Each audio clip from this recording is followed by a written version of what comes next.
Welcome to mathematics doctor Sunil Gupta online maths class. Dear friends, आपने previous lecture में देखा था किस प्रकार से मैंने आपको न्यूमेरिकल डिफरेंशिएशन के बारे में बताया था। इस टॉपिक में यानी कि इस सीरीज में ओवरऑल हमें यहाँ पर 5 लेक्चर डिस्कस करने हैं, जिसमें लेक्चर नंबर 1 था हमारा derivative using Newton forward difference formula. Lecture number 2 में हमने डिस्कस किया था derivative using Newton backward difference interpolation formula. Lecture number 3 में हमने डिस्कस किया हुआ है derivative using Stirling centre difference interpolation formula. और लेक्चर नंबर 5 में हमने डिस्कस किया हुआ है derivative using Bessel centre difference interpolation formula.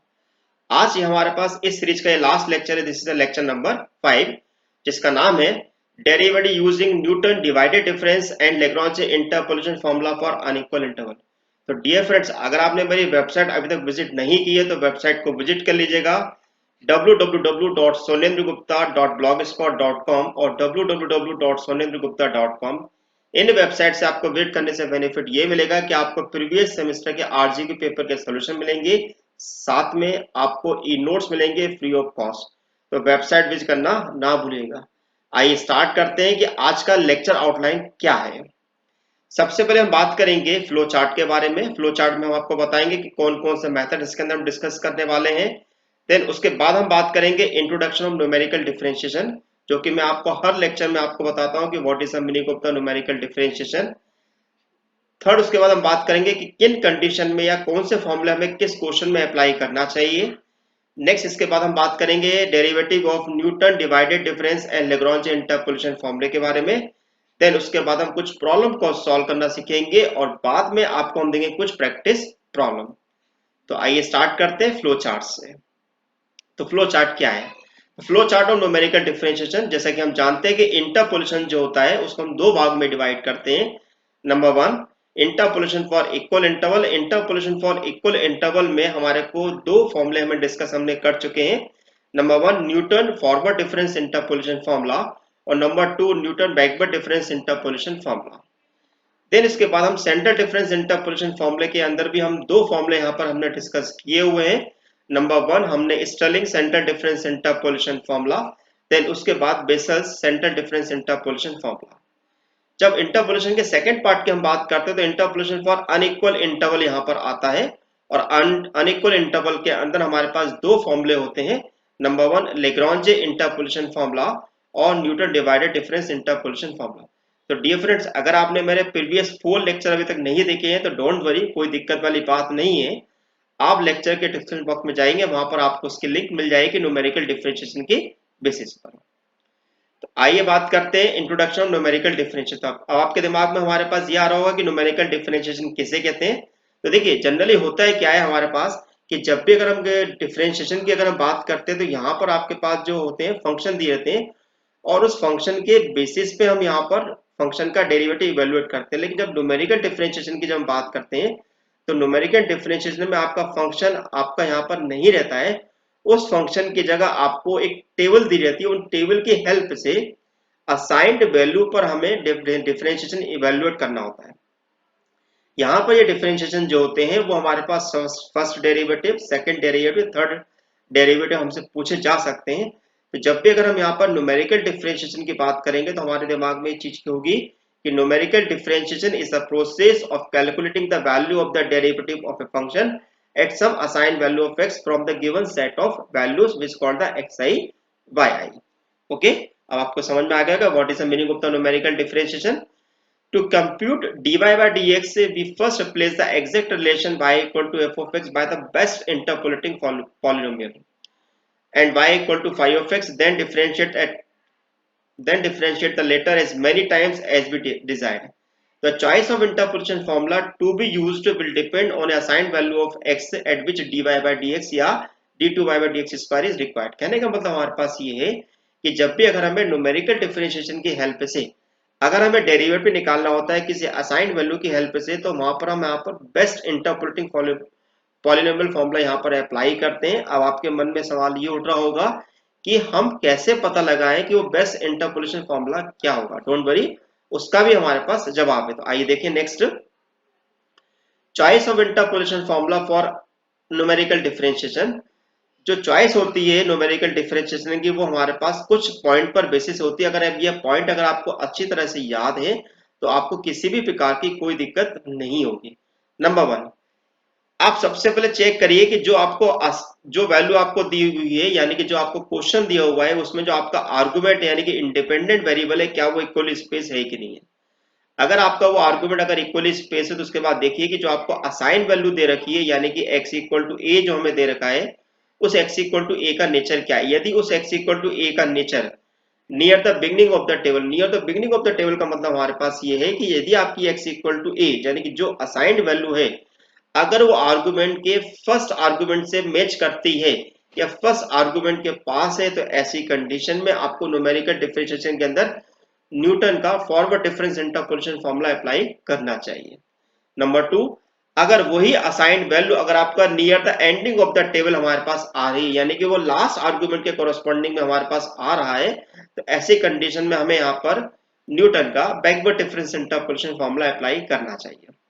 Number three, अगर वो असाइंड वैल्यू यदि हमारे पास सेंटर में हमारे पास आ रही है तो सेंटर में आने के लिए हमारे पास दो फॉर्मूले यहाँ पर होते हैं, एक होता है बेसेल्स फॉर्मूला और दूसरा होता है स्टर्लिंग फॉर्मूला। दोनों में से आप कोई भी फॉर्मूला यहाँ पर अप्लाई कर सकते हैं, दोनों ही बेस्ट फॉर्मूले हमारे पास होते हैं।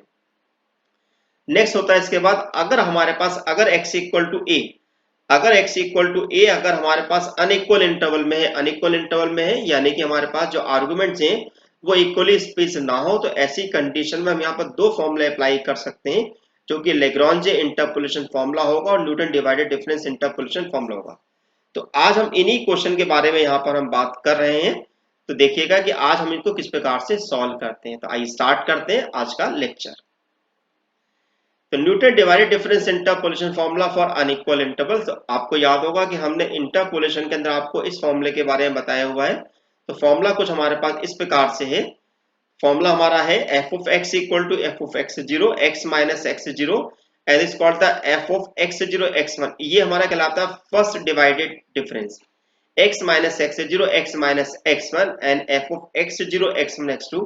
Now this called the second divided difference x minus x0 x minus x1 x minus x2 f of x0 1 0 1 0 1 x1 x2 x3। this called the third divided difference। Similarly अगर इसको हम जनरलाइज फॉर्म में अगर हम लिखना चाहें तो ये हमारा लिखाएगा x minus x0 x minus x1 x minus x2 up to x minus xn minus 1 and into f of x0 x1 x2 xn and it's called the nth divided difference।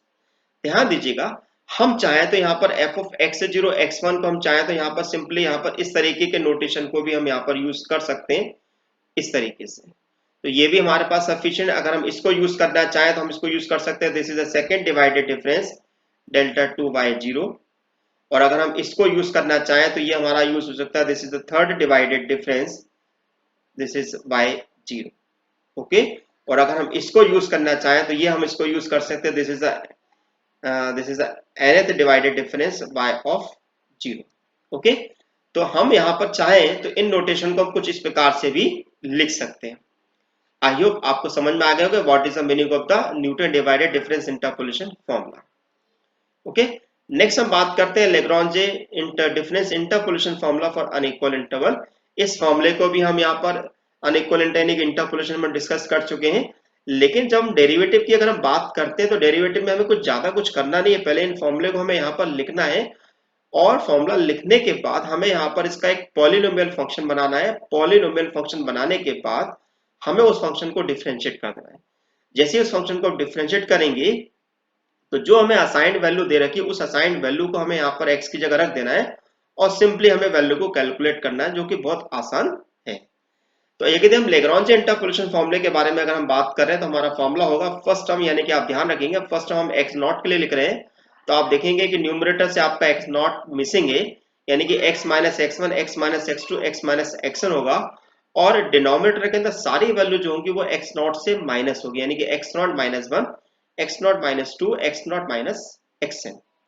Second term जो होती है वो x1 के लिए लिखी जाती है तो आप देखेंगे न्यूमरेटर से हमारे पास x1 मिसिंग में हमारे पास आ रहा है और डिनोमिनेटर में सारी टर्म जो है x1 से माइनस हो रही है।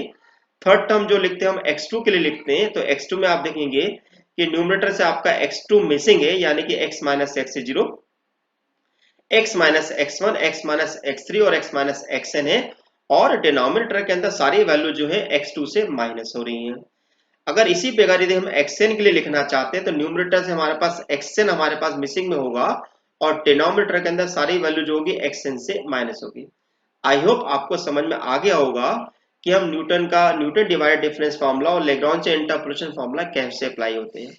आप दोनों में से कोई भी फॉर्मूला कहीं पर भी अप्लाई कर सकते हैं यदि आपका आर्गुमेंट जो अनइक्वली स्पेस्ड हो, और यदि क्वेश्चन में अगर आपको स्पेसिफाई करके दिया हुआ है कि आपको न्यूटन डिवाइडेड डिफरेंस फार्मूला या लैग्रैन्ज इंटरपोलेशन फार्मूला से अप्लाई करना है, तो आपको उनमें से वही फॉर्मूला अप्लाई करना है जो कि आपसे कहा गया है। तो आप तैयार हो चुके हैं क्वेश्चन सॉल्व करने के लिए। आइए स्टार्ट करते हैं अपना पहला क्वेश्चन। तो हमारा पहला क्वेश्चन है, use Newton divided difference formula f dash to find f dash f of 5 from the following data। आपको आर्गुमेंट्स दिए हुए हैं, x दिया हुआ है 3, 5, 11, 27 और 34। आप साफ साफ देख रहे हैं कि हमारे आर्गुमेंट जो है अनइक्वली स्पेस्ड। आप साफ साफ देख रहे हैं कि हमारे आर्गुमेंट जो है अनइक्वली स्पेस्ड आ रहे हैं, और आपको फॉर्मूले के अंदर बोला हुआ है कि आपको न्यूटन डिवाइडेड डिफरेंस फॉर्मूले से अप्लाई करना है। आपकी एंट्री दे रखी है -13, 23, 899, 17315 एंड 35,606। तो आइए सबसे पहले, चूंकि हमें क्वेश्चन में न्यूटन डिवाइडेड डिफरेंस फॉर्मूले के बारे में बोला गया है, तो हम यहाँ पर सबसे पहले डिवाइडेड डिफरेंस टेबल हमें यहाँ पर प्रिपेयर करनी होगी। तो डिवाइडेड डिफरेंस टेबल तैयार कैसे करते हैं वो समझिए आप। सबसे पहले आपने यहाँ पर x की वैल्यू को लिख दिया है। x की वैल्यू लिखने के बाद आपने यहाँ पर y की वैल्यू को लिख दिया है। y की वैल्यू लिखने के बाद अगर आपको first divided difference formula apply करना है तो 23 minus of 13 divided by 5 minus 3 करना है, तो आपको मिलेगा 18। सेकेंड अब अगर हम निकालना तो 899 माइनस 23 करना है, डिवाइडेड बाय 11 माइनस 5 करेंगे तो आपको मिलेगा 146। नेक्स्ट आपको 17315 में से 899 हम माइनस करेंगे, डिवाइडेड बाय 27 माइनस 11 करेंगे तो आपको मिलेगा 1026। एंड नेक्स्ट अगर आप 35606 में से आपको माइनस करना है 17315 और डिवाइड करना है 34 माइनस 27। ध्यान दीजिएगा, जब भी अगर हम यहाँ पर डिवाइडेड डिफरेंस टेबल तैयार करते हैं तो आपको second entry minus first entry divided by second argument minus first argument करना होता है। ये प्रोसीजर होता है डिवाइडेड डिफरेंस निकालने का। इसी प्रकार यदि हम यहाँ पर सेकेंड डिवाइडेड डिफरेंस अगर हम यहाँ पर निकालना चाहते हैं तो बहुत आसान है। 146 minus 18 then divided by 11 minus 3। ध्यान दीजिएगा 11 माइनस 3 हम यूज करेंगे तो आपको मिलेगा 16। नेक्स्ट अगर हम निकालना चाहते हैं तो 1026 माइनस 146 करेंगे तो आपको माइनस डिवाइड में डालना पड़ेगा 27 माइनस 5 तो आपको मिलेगा 40। Then 2613 minus 1026 divided by 34 minus 11 यानी कि 69 मिलेगा। नेक्स्ट इसके बाद 40 माइनस 16 करेंगे डिवाइडेड बाय 27 माइनस 3 करेंगे तो आपको 1 मिलेगा। देन 69 माइनस 40 करेंगे डिवाइडेड बाय 34 माइनस 5 करेंगे तो आपको 1 मिलेगा, और 1 माइनस 1 डिवाइडेड बाय 34 माइनस 3 करेंगे तो आपको 0 मिलेगा। ध्यान दीजिएगा हमारे पास जो फर्स्ट वैल्यू है वो ये है, सेकंड वैल्यू आपके पास 18 मानी जाएगी, थर्ड वैल्यू आपके पास 16 मानी जाएगी, नेक्स्ट उसके बाद 1 और उसके बाद आपके 0। यानी कि आपको कोरस्पॉन्ड y मतलब x इक्वल टू 0 के कोरस्पॉन्डिंग में हमें वैल्यू को कैलकुलेट करना है जो कि हमारे पास y0 कहलाएगी। आइए अब इन सब वैल्यू को हम यहाँ पर न्यूटन डिवाइड डिफरेंस इंटरपोलेशन फॉर्मूले के अंदर रखते हैं। तो हमारा Newton divide difference interpolation formula कुछ इस प्रकार से है, f of x equal to f of x 0 x minus x 0 first divided difference, x minus x 0 x minus x1 this is the second divided difference, x minus x 0 x minus x1 x minus x2 this is third divided difference. ध्यान दीजिएगा x हम सबसे बाद में रखेंगे, आपके पास x0 की value, x1 की वैल्यू, x2 की वैल्यू जो है आपको टेबल से निकाल के रखनी है। तो इन सब वैल्यू को हम यहाँ पर टेबल से निकाल के रख देते हैं। तो putting the value from the divide difference table then we get, तो हमारे पास आएगा f of x equal to -13 x minus 3 18 x minus 3 x minus 5 into 16 x minus 3 x minus 5 x minus 11 into 1। Then the last value हमारे पास 0 थी तो उसको हमने 0 लिख दिया। अब इस पूरे पॉलिनोमियल को हम यहाँ पर एक्सपांड कर देते हैं। तो पॉलिनोमियल को एक्सपांड करेंगे तो आपको मिलेगा 13 minus 13 plus 18x minus 54 plus 60x square 16x square 120x plus 240 plus x cube minus 19x square 103x minus 165। अब यहाँ पर आपका एक्स क्यू सिंगल है, 16x स्क्वायर यहाँ पर मिल रहा है और ये आपको माइनस 19x स्क्वायर मिल रहा है, यानी कि इसका मतलब ये हुआ कि आपको यहाँ पर एफ ऑफ एक्स जो है पॉलिनोमियल के फॉर्म में मिल गया, जो कि हमारे पास है x Q minus 3x square minus 7x plus 18। Now ये हमारे पास वो पॉलिनोमियल है जिसमें हमें केवल हमने फंक्शन की वैल्यू निकाली हुई है। अब अगर हमें इस फंक्शन से हमें डेरिवेटिव अगर इवेल्युएट करना है, चाहे हमें फर्स्ट डेरिवेटिव करना है या सेकंड डेरिवेटिव करना है, जस्ट हमें इसको डिफरेंशिएट कर देना है बस। तो हमने यहाँ पर इसको डिफरेंशिएट किया विद रिस्पेक्ट टू एक्स। अगर हम विद रिस्पेक्ट टू एक्स अगर वन टाइम करते हैं तो एक्स क्यू का जो डिफरेंशियल होगा वो 3x स्क्वायर कहलाएगा, 3x स्क्वायर का मेरे पास माइनस 6x कहलाएगा, माइनस 7x का माइनस 7 कहलाएगा। अब हम यहाँ पर x इक्वल टू पुट कर देते हैं 5, x इक्वल टू पुट करते हैं 5 तो आपको लेगा 3 into 5 square minus 6 into 5 minus 7, जो कि कैलकुलेट करने पे हमें 38 मिलता है।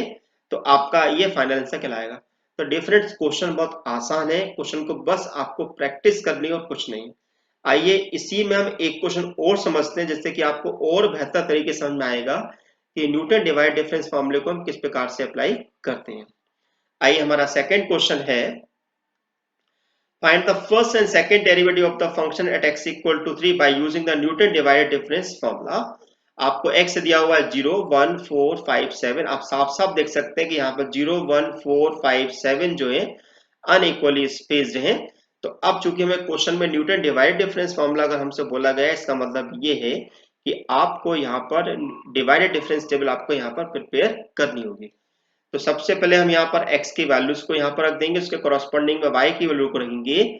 अब अगर हम यहाँ पर फर्स्ट डिवाइडेड डिफरेंस निकालना चाहते हैं तो 3 माइनस 4 डिवाइडेड बाय 1 माइनस 0 करना पड़ेगा, तो आपको मिलेगा माइनस 1।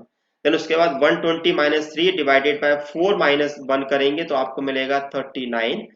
239 माइनस 120 करेंगे डिवाइडेड बाय 5 माइनस 4 करेंगे तो आपको मिलेगा 119। देन 669 माइनस 239 करेंगे डिवाइडेड में 7 माइनस 5 करेंगे तो आपको मिलेगा 215। आसान है। देन अगर हमें सेकंड डिवाइडेड डिफरेंस की वैल्यूज अगर हम यहाँ पर टेबल में निकालना चाहते हैं तो कैसे निकालेंगे, 39 माइनस 1 करेंगे यानी कि माइनस माइनस प्लस हो जाएगा, डिवाइडेड बाय हमें करना पड़ेगा 4 माइनस 0 तो आपको मिलेगा 10। नेक्स्ट हमारे पास 119 माइनस 39 करेंगे डिवाइडेड बाय 5 माइनस 1 करेंगे, 5 माइनस 1 करेंगे तो आपको मिलेगा 20। देन 215 माइनस 119 करेंगे डिवाइडेड बाय 7 माइनस 4 करेंगे तो आपको मिलेगा 32। नेक्स्ट 20 माइनस 10 करेंगे डिवाइडेड बाय 5 माइनस 0 करेंगे तो आपको मिलेगा 2। देन 32 माइनस 20 करेंगे डिवाइडेड बाय 7 माइनस 1 करेंगे तो आपको मिलेगा 2। देन लास्टली हम अगर हम 2 माइनस 2 करेंगे डिवाइडेड बाय 7 माइनस 0 करना पड़ेगा तो आपको मिल रहा है 0। अब यहाँ पर हमारे पास x इक्वल टू 0 यही हमारे पास x नॉट कहलाएगा, y जो है हमारे पास y नॉट कहलाएगा। ये हमारा फर्स्ट डिवाइडेड डिफरेंस हो गया, ये आपका सेकंड डिवाइडेड डिफरेंस टेबल कहलाएगी, वैल्यू कहलाएगी, ये आपकी थर्ड डिवाइडेड डिफरेंस और ये आपका फोर्थ डिवाइडेड डिफरेंस। इसको अपनी कॉपी में नोट कर लें क्योंकि हमें इन वैल्यू को रखना पड़ेगा। साथ में ये आपका x0 है, ये आपका x1 है, ये आपका x2 है और ये आपका x3 है और ये आपका x4 है। अब हम यहाँ पर न्यूटन का डिवाइड डिफरेंस फॉर्मूला अप्लाई करते हैं और इन वैल्यू को वहां पर हम सब्स्टिट्यूट करेंगे। तो आइए हमारे पास फॉर्मूला क्या है, तो हमने फॉर्मूला लिख दिया हमने यहाँ पर इस प्रकार से। अब यहाँ पर सारी वैल्यूज को हम टेबल से सब्स्टिट्यूट करते हैं। तो टेबल से हमने सब्स्टिट्यूट करी तो 4x minus 0 into minus 1, x minus 0 into x minus 1 into 10, x minus 0 into x minus 1, x minus 4 into 2 हो गया। तो 4 हो गया, माइनस 1 का अंदर मल्टीप्लाई करेंगे तो ये माइनस x हो जाएगा। यहाँ पर ये x से इन दोनों का आपस में मल्टीप्लाई करेंगे तो आपको कुछ इस प्रकार से मिलेगा 4 minus x plus 10x square minus 10x 2x cube minus 10x square plus 8x। तो 10x स्क्वायर से आपका 10x स्क्वायर कैंसिल हो रहा है, 2x क्यूब बचेगा तो 2x cube, then divided bye आपके पास होगा माइनस 11 यानी कि माइनस 3x। तो आपके पास फाइनली मिल जाएगा 2x cube minus 3x plus 4। अब इसको हम सक्सेसफुली डिफरेंशिएट करेंगे, एफ डैश भी निकालेंगे और एफ डबल डैश भी निकालेंगे क्योंकि हमें क्वेश्चन में dy बाई dx और d2 बाई dx का दोनों निकालने को हमसे कहे गए। तो हमने यहाँ पर इसको डिफरेंशिएट किया तो 2x क्यूब को डिफरेंशिएट करेंगे तो आपको 6x स्क्वायर मिलेगा, माइनस 3x को करेंगे तो माइनस 3 मिलेगा और इसी को यदि हम एक और बार और डिफरेंशिएट करते हैं तो 6x स्क्वायर हो जाएगा 12x। आइए अब इसमें पुट करते हैं जो हमें असाइन वैल्यू दे रखी है। तो असाइन वैल्यू में दे रखी है x इक्वल टू 3, इस x इक्वल टू 3 को हम इक्वेशन में वैल्यू में रखते हैं तो f dash of 3 equal to 6 into 3 square minus 3 जो कि 51 मिलेगा, और second f double dash of 3 यानी कि 12 इंटू 3 यानी कि 36 मिलेगा, और ये हमारे पास रिक्वायर्ड आंसर हो गया। तो आपने देखा कि बड़ी आसानी से हमने ये क्वेश्चन यहाँ पर सॉल्व कर लिए। तो अब हम इसके बाद हम क्या करेंगे कि अब यहाँ पर लेग्रांजे पे बेस्ड हम यहाँ पर क्वेश्चन सॉल्व करना सीखते हैं कि लेग्रांजे पर हम क्वेश्चन किस प्रकार से सिंप्लीफाई करेंगे। तो यहाँ पर हमने पहले दो क्वेश्चन देखे कि न्यूटन डिवाइड डिफरेंस फॉर्मूले पे क्वेश्चन किस प्रकार से सिंप्लीफाई किए जाते हैं। तो आइए देखते हैं हम यहाँ पर। Now this is your first question. Find the value of dy by dx at x equal to 4 from the following data by using the Lagrange interpolation formula. आपको वैल्यू दे रखी है x equal to 0 यानी कि this is your x1, this is your x2 and this is your x3 and this is your y0, y1, y2 and y3. ध्यान दीजिएगा यहाँ पर x की जो वैल्यू हमारे पास है वो x की जो वैल्यू होती है वो हमारे पास x0, x1, x2, x3 कहलाती है, और एफ ऑफ एक्स में जो वैल्यू होती है y0, y1, y2 और y3 कहलाती है। अब हम देखते हैं कि यहाँ पर हमारे पास जो आर्गुमेंट जो दिए हुए हैं वो हमें 4 दे रखे हैं। इसका मतलब है कि हमारा फॉर्मूला जो है एफ ऑफ एक्स थ्री तक हमें ओपन करना है। क्या करना है? एफ ऑफ एक्स थ्री तक हमें ओपन करना है। तो यहाँ पर हम फॉर्मूले को पहले लिख लेते हैं कि फॉर्मूला हमारे पास क्या होगा। तो हमने यहाँ पर एफ ऑफ एक्स जीरो वाली टर्म लिखी, एफ ऑफ एक्स वन वाली टर्म लिखी, एफ ऑफ एक्स टू और एफ ऑफ एक्स थ्री वाली लिखी। अब क्वेश्चन में हमारे पास ये हो गया एक्स जीरो, ये आपके पास हो गया x1, ये आपके पास हो गया x2, ये आपके पास हो गया x3 और ये आपके पास हो गया y0, this is your y1 and this is your y2 and this is your y3। अब इन सब वैल्यू को हम यहाँ पर वैल्यूज को हम यहाँ पर फॉर्मूले के अंदर सब्स्टिट्यूट कर देते हैं। तो हमने लिखा x minus x2, x minus 5, x minus 1 divided by 0 minus 2, 0 minus 5, 0 minus 1। चूंकि हमारे पास F of X zero zero है तो हमने यहाँ पर जीरो रख दिया। then x minus 0, x minus 5, x minus 1 divided by 2 minus 0, 2 minus 5 and 2 minus 1, और आपके पास f of x1 की जो वैल्यू है वो आपके पास 8 है तो आपने यहाँ पर 8 रख दिया। then x minus 0, x minus 2, x minus 1 divided by 5 minus 0, 5 minus 2, 5 minus 1 into 125 and the last value। अब हम क्या करेंगे, आप देख रहे हैं कि फर्स्ट वैल्यू तो मेरे पास सिंपली 0 बन रही है, सेकंड वैल्यू हमारे पास 8 है। तो यहाँ पर हमारे पास एक से पहले इन दोनों का आपस में मल्टीप्लाई करते हैं। नीचे में कितना मिल रहा है, इस 2 से हमारे पास ये 8 कैंसिल होगा, दिस इज योर 4। नीचे मिलेगा -3 यानी कि -4/3 मिलेगा, और यहाँ पर इस सम को मल्टीप्लाई कर देंगे। सिमिलरली इस 5 से हमारे पास 125 हमारा कैंसिल होगा तो 25 बचेगा। इस सम को हम इस प्रकार से लिख सकते हैं। तो आपने देखा कि x-5 का x-1 के साथ मल्टीप्लाई करेंगे तो ये मिलेगा, x-2 का x-1 के साथ मल्टीप्लाई करेंगे तो ये मिलेगा, x-2 का x-5 के साथ मल्टीप्लाई करेंगे तो ये मिलेगा। अब हम यहाँ पर x के अंदर मल्टीप्लाई करते थे, साथ में 3, 12 और 4 का एलसीएम निकाल देते, वो भी 3, 4 और 12 का जो एलसीएम होगा वो 12 होगा। तो पहली टर्म के अंदर मुझे 4 का मल्टीप्लाई करना पड़ेगा, सेकंड टर्म के अंदर 1 का, और थर्ड टर्म के अंदर 3 का मल्टीप्लाई करना होगा, जो कि कुछ इस प्रकार से होगा। ओके, तो हमने यहाँ पर x का मल्टीप्लाई कर दिया। नेक्स्ट उसके बाद हमने एलसीएम निकाल के सारी टर्म को हम यहाँ पर अरेंज कर दिया। अरेंज करने के बाद हम इन टर्म का हम यहाँ पर सिंप्लीफाइड फॉर्म यहाँ पर लिख देते हैं। तो आप देख रहे हैं कि यहाँ पर आप ध्यान से देखेंगे कि 25x³ प्लस 3x और उसके बाद यहाँ पर 16 है, इसका मतलब मिलेगा आपको 12 मिलेगा। देन 96x², 75x² और 21x² आपके कैंसिलेशन में आ रहे हैं। 18x देन 80x माइनस 30 भी x हमारा कैंसिल में आ रहा है। तो हमारे पास केवल 12 मिल रहा है। 12 से 12 का डिवाइड करेंगे तो आपको केवल x³ मिलेगा। अब यहाँ पर हम इसको डिफरेंशिएट कर देते हैं विद रिस्पेक्ट टू x, तो आपको 3x² मिलेगा, और यहाँ पर x इक्वल टू 4 सब्स्टिट्यूट कर देते तो मिलेगा 3 इंटू 4 स्क्वायर यानी कि 16 इंटू 3 यानी कि 48। तो यहाँ पर बस हमें ध्यान ये रखना है कि हमें यहाँ पे पॉलिनोमियल निकालने में किसी प्रकार की मिस्टेक नहीं होना चाहिए। पॉलिनोमियल निकालने के बाद एक बार दोबारा चेक कर लीजिए कहीं हमारे कैलकुलेशन गलत तो नहीं हो। कई बार होता है कैलकुलेशन हमारी गलत हो जाते हैं, तो कैलकुलेशन चेक करना यहाँ पर बहुत जरूरी होता है। आइए एक क्वेश्चन और समझते हैं समझने के लिए। तो ये हमारे पास सेकंड क्वेश्चन है, find the value of the dy by dx and d2y by d² at x equal to 1 from the following data bye using the Lagrange interpolation formula. Again आपके पास जो वैल्यू है वो 0, 1, 2, 5 दे रखी है, और इसके कोरस्पॉन्डिंग में आपको 2, 3, 12 और 147 दे रखा है। इसका मतलब ये हुआ कि ये आपके पास x0 हो गया, ये आपके पास x1 हो गया, ये आपके पास x2 हो गया और ये आपके पास x3 हो गया। Similarly, this is your y0 and this is your y1 and this is your y2 and this is your y3।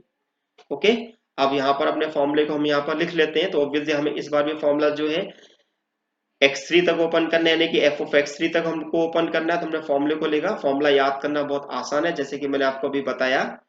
सारी वैल्यूज को हम यहाँ पर रख देते हैं। सारी वैल्यू को रखने के बाद अब हम क्या करेंगे कि इन वैल्यू को हम यहाँ पर सिंप्लीफाई करते हैं। 2 से 2 हमारे पास साफ साफ दिख रहा है कि यहाँ कैंसिल हो रहा है।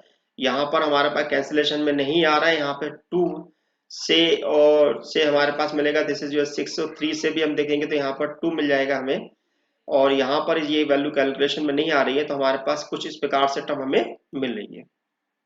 ओके, अब हम देखेंगे इसके बाद कि इन सब वैल्यू को हम यहाँ पर आपस में मल्टीप्लाई कर देते हैं। मल्टीप्लाई करने के बाद हम टर्म को सिंप्लीफाइड करेंगे, तो हमारे पास कुछ टर्म इस प्रकार से मिलेगी। और टर्म को सिंप्लीफाई करने पे हमें फाइनली हम देखते हैं कि हमें कुछ इस प्रकार से वैल्यू मिल रही है।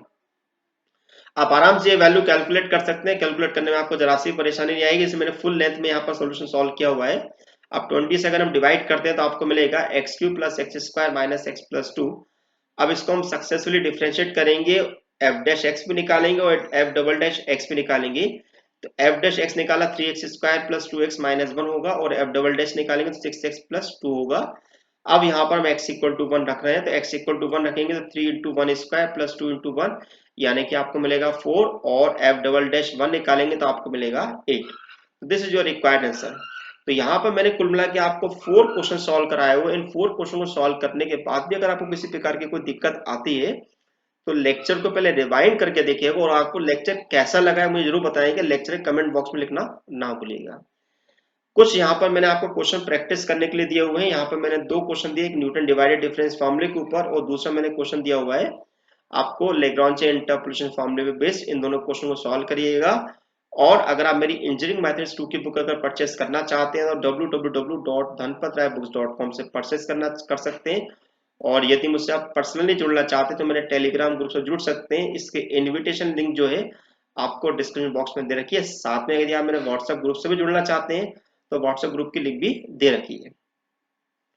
आप मुझे फॉलो कर सकते हैं ट्विटर पर, फेसबुक पर, लिंक्डइन पर, ब्लॉगर पर विजिट जरूर करिएगा, क्योंकि इन पर विजिट करने से आपको काफी फायदा होने वाला है। तो thank you for watching my channel. Good luck and all the best. Thank you so much.